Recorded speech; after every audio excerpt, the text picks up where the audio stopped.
जो बढ़ोतरी लगातार शुरुआत से बीजेपी ने बनाए रखी, वो इस वक्त बड़ी खबर। और दो बड़े राज्य रुझानों पर ममता का पहला वीडियो भी आया है, संदेश दिया है उन्होंने अपने समर्थकों और कार्यकर्ताओं को। ममता बनर्जी कह रही हैं कि जब तक काउंटिंग पूरी नहीं होती वो काउंटिंग सेंटर्स पर बने रहें। भवानीपुर में 7 राउंड की गिनती पूरी हो चुकी है, कह रही है ममता बनर्जी। और शुभेंदु अधिकारी 17,000 वोटों से पीछे चल रहे। तो ये पहला वीडियो है वोटों की गिनती के काम शुरू होने के बाद टीएमसी और की प्रमुख और मौजूदा मुख्यमंत्री ममता बनर्जी का भी कई राउंड अभी बाकी हैं, इसीलिए वो अपील कर रही हैं अपने समर्थकों और कार्यकर्ताओं से कि वो काउंटिंग सेंटर्स को छोड़कर ना जाएं। और आंकड़े क्या कह रहे हैं, आंकड़ों का खेल है। बिल्कुल सत्ता देखिए, आप ममता बनर्जी के बयान की बात हो रही तो सीधे हम पश्चिम बंगाल के महिला उम्मीदवारों की बात कर लेते हैं। महिला उम्मीदवार जो है वो यहाँ पर आपके सामने देखिए, पश्चिम बंगाल के इस विधानसभा चुनाव में बीजेपी की जो महिला उम्मीदवार है 34 में से 21 आगे चल रही है, टीएमसी की 15 में से 18 महिला उम्मीदवार आगे, कांग्रेस की 40 में से एक भी आगे नहीं है, लेफ्ट की 39 में से सभी शून्य पर हैं और अदर्स 221 उम्मीदवारों में भी कोई आगे नहीं है। अब देखिए मौजूदा विधायकों की बात कर लेते हैं जो चुनाव मैदान में, उसमें से बीजेपी के 46 में से 43 जो उम्मीदवार हैं बीजेपी के जो विधायक थे वो आगे चल रहे हैं, जबकि लेफ्ट पार्टी के एक विधायक था वो अभी एक भी आगे नहीं है। जबकि टीएमसी की बात करें 120 जो विधायक है जो इनको इस बार फिर से उम्मीदवार बनाया गया, उसमें से 51 मौजूदा विधायक जो है अपनी सीटों पर आगे चल रहे हैं। तो हमने देखिए ये आंकड़ा आपके सामने रखा। अब हम वोट शेयर की बात कर लेते हैं और वोट शेयर में हम आपको सीधे पूरे राज्य का वोट शेयर दिखाते हैं। पश्चिम बंगाल में बीजेपी को अभी 45.4% वोट मिला है, जो कि पिछले बार के मुकाबले 7.5% ज्यादा है। टीएमसी की बात करें तो 42.4%, जो कि पिछली बार के मुकाबले 5.5% से भी कम है। लेफ्ट पार्टियों की बात करें तो 6.2% वोट मिला था, उसको घटकर अब देखिए वो 0.8% नीचे आ गया है। और कांग्रेस का वोट शेयर अभी भी 3.1 के बराबर ही बना हुआ है। अगर हम क्षेत्रवार बातें करें तो देखिए वर्धमान जिले की बात कर लेते हैं। वर्धमान जिले में हम आपको हर सीट का गणित बताते हैं। यहाँ पर देखिए वर्धमान जिले में बीजेपी को 48.4% वोट मिले हैं, टीएमसी को 42.3, लेफ्ट पार्टियों में 6.2 वोट मिला है, जबकि कांग्रेस को 1.6% और अदर्स के खाते में 1.9%।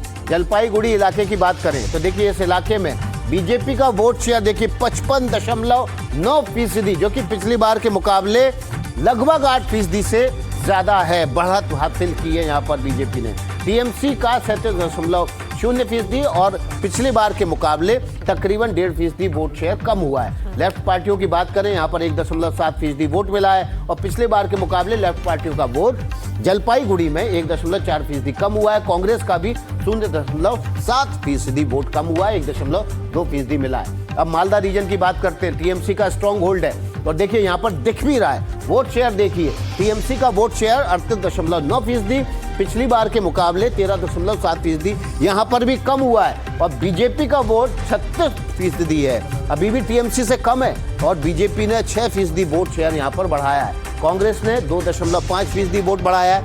ये माना जा रहा था कि मालदा में कुछ सीटें कांग्रेस जीतेगी, लेकिन अभी तक कांग्रेस जीती नहीं है, लेकिन उसने वोट शेयर अपना बढ़ा के 11.9% कर लिया है। लेफ्ट पार्टियों की बात करें तो यहाँ पर लेफ्ट वाम दलों ने भी अपना वोट शेयर 7.6% किया है, जो कि पिछली बार के मुकाबले 3% ज्यादा है। मेदिनीपुर इलाके की बात करें तो यहाँ पर देखिए बीजेपी 52% वोट शेयर हासिल किया।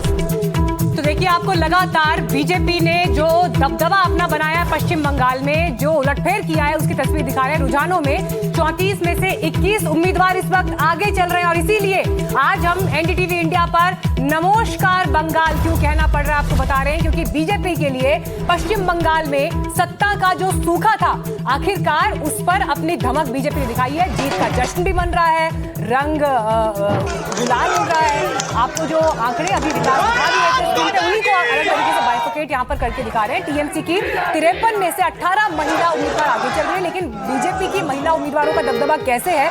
और देखिए ये फैक्टर इसलिए भी इंपॉर्टेंट हो जाता है क्योंकि महिलाएं किसके साथ जाएंगी ये पूरे इलेक्शन कैंपेन में एक महत्वपूर्ण फैक्टर था। बिल्कुल, और कल्याणकारी योजनाओं को लेकर लगातार टीएमसी के दावे रहे। बंगाल में बीजेपी को रुझानों में बीजेपी 192 सीटों पर इस वक्त आगे चल रही है। तो नमस्कार बंगाल कह रहा है, और पहले बंग की बात हो रही थी, लेकिन अंग बंग और कलिंग अब बीजेपी के साथ हैं। और ये बड़ा फैसला जनादेश पश्चिम बंगाल से आया। टीएमसी फिलहाल 97 सीटों पर आगे चल रही है। कुछ और आंकड़ों के साथ इस वक्त विकास हमारे साथ है, क्योंकि आज आंकड़ों का खेल है, आंकड़ों का गणित। क्या कह रहा है विकास इस वक्त बीजेपी? बिल्कुल सीखता हूं, ये समझना बहुत जरूरी है कि किन सीटों पर स्विंग हुआ है, कौन सी ऐसी सीटें हैं जो टीएमसी से खाते से निकलकर बीजेपी के खाते में चली गई हैं। देखिए, अब हम स्विंग सीटों की बात कर लेते हैं। तो यहां पर आप देखिए, बीजेपी ने 41 सीटों पर विजय हासिल की है, जो पहले टीएमसी के खाते में हुआ करती थी,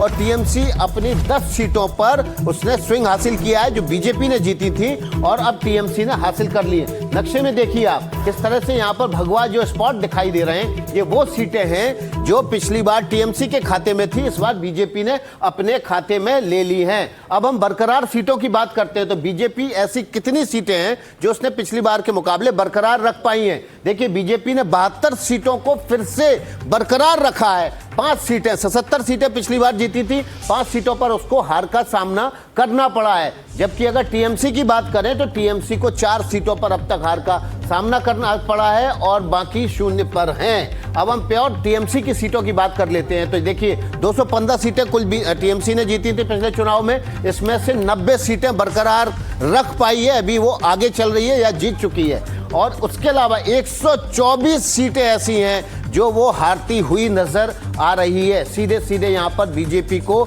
120 सीटों का सीधा फायदा यहां पर इस चुनाव में होता दिख रहा है, जिसकी वजह से बीजेपी का आंकड़ा 190 प्लस चला गया है। इसके अलावा और थी, अगर हम पहली बार जीत की बात करें तो देखिए, यहां पर ऐसी सीटें जो उनको पहली बार बीजेपी ने जीती हैं, लेकिन शिवराज सिंह चौहान कुछ कह रहे हैं बंगाल चुनाव के नतीजे पर, सुनवा देते हैं आपको पहले। सेलिब्रेट की साध पूरी हुई है, तपस्या पूरी हुई है। बंगाल की विजय अद्भुत है, असाधारण है। विकसित भारत के लिए विकसित और सुरक्षित बंगाल। आज सारा देश ये मानता है कि मोदी है तो ही मुमकिन है। ये मोदी जी के प्रति अपार श्रद्धा और विश्वास का प्रकटीकरण है। ये विकसित भारत के विचार की विजय है। घटिया वोट बैंक की राजनीति को नकार दिया गया है। पूरे पूर्वी भारत में कमल खिला हुआ है।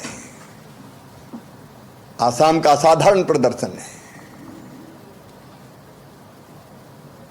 और तमिलनाडु में भी जिनका काम केवल मोदी विरोध था, भारतीय जनता पार्टी का विरोध था, वो आज चारों खाने चित्त हो गए। पुडुचेरी में फिर भारतीय जनता पार्टी एनडीए की सरकार बन रही है। सचमुच में एक नेता के प्रति प्रेम और विश्वास कैसा चमत्कार लाता है, ये इन चुनाव परिणामों से दिख रहा है। जनता साथ है। विकसित भारत के लक्ष्य के हमारे नेता अमित शाह जी की अचूक रणनीति, नितिन जी को भी मैं बधाई देता हूं, और मोदी जी का हृदय से अभिनंदन। और हम मानते हैं कि ये सौभाग्य है कि उनके साथ काम करने का हमारे जैसे कार्यकर्ताओं को मौका मिला है। बंगाल की जनता का आभार, आसाम की जनता का आभार। तो शिवराज सिंह चौहान को आप यहां पर सुन रहे थे।